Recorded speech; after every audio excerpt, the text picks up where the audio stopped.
How much does a boat consume? Tips and information to optimize everything. Boating in a nutshell. Follow us.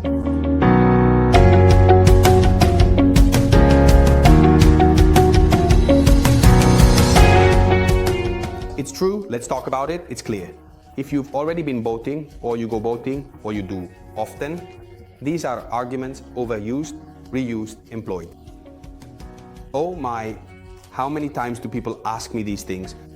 But if there are always people asking for this information, it's because they're always looking for the best solution. There is no magic wand here either. So the arguments are still those that we emphasize as the main concepts.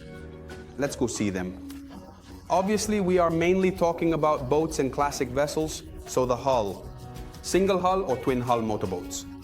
We are talking about motorboats, not sailboats, because at least for sailing, this is generally not a very important factor.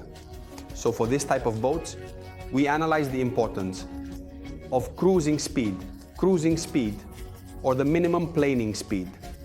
They might not be exactly the same thing, but more or less the concept. That is, I get out of the water with the boat. So, from a displacement issue, now I take my little boat. Let's assume my hand is the sea and my boat may be this one because the other is too big. Maybe this is the motorboat.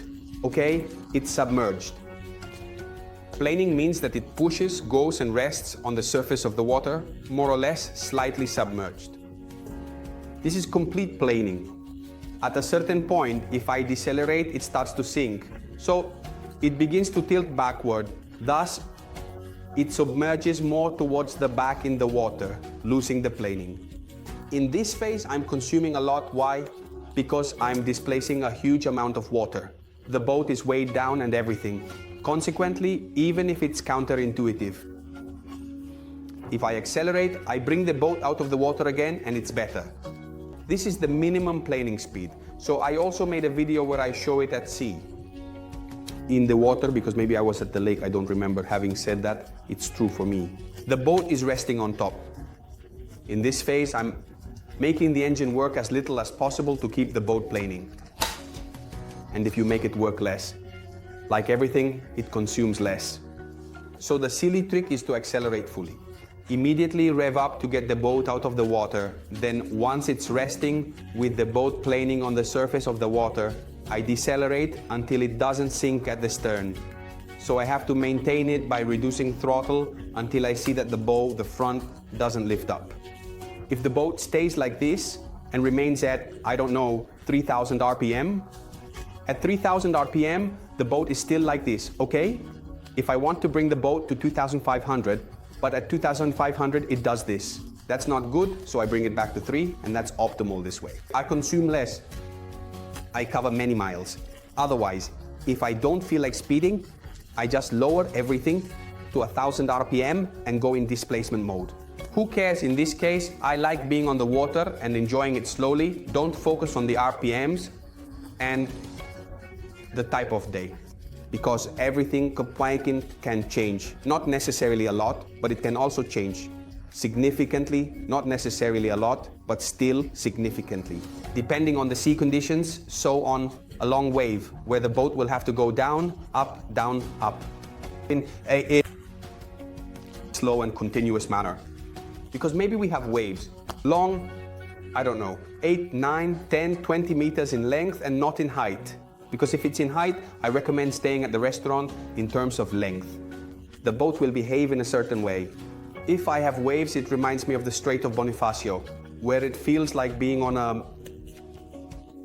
in a boiling pot there. Obviously, it's a constant papa hammering. Consequently, even the minimum planing speed could change. Always adjust with the bow of the boat and the comfort you want on board, obviously. So a bow that's too high consumes a lot. A low bow, whether it's submerged or out of the water, consumes less. Efficiency of the vessel. So the engine cutting carburetors.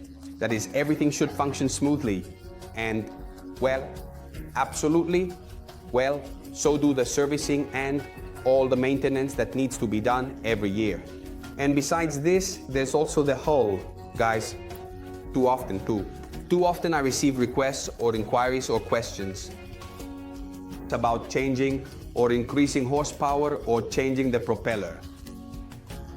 But often one forgets that everything works regardless of having a clean hull underneath, but clean.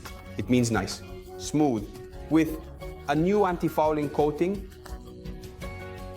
All the part that glides on the water, not with barnacles that create drag. It would be like driving around with the car's handbrake on and expecting the car to work perfectly. I recommend a clean hull is definitely a very important factor for consuming less and optimizing both the engine's performance. And also your money that you throw away into the sea, in the literal sense of the word. Another factor for finding the best position of the boat for optimize fuel consumption and also the position of the outboard motor. But also inside outboard, it works better with the outboard because we have a weight distribution positioned differently. So we return to the discussion. Boat, outboard motor, boat planing out of the water. If I keep the motor all the way down, I will have the boat generally low all the way down. It wants the negative inward. So okay, in this position, once I am planing, I will need to raise the trim so that the boat lifts even more out of the water up to the point of comfort on board and up to the point where I don't lose planing because it can't draw water.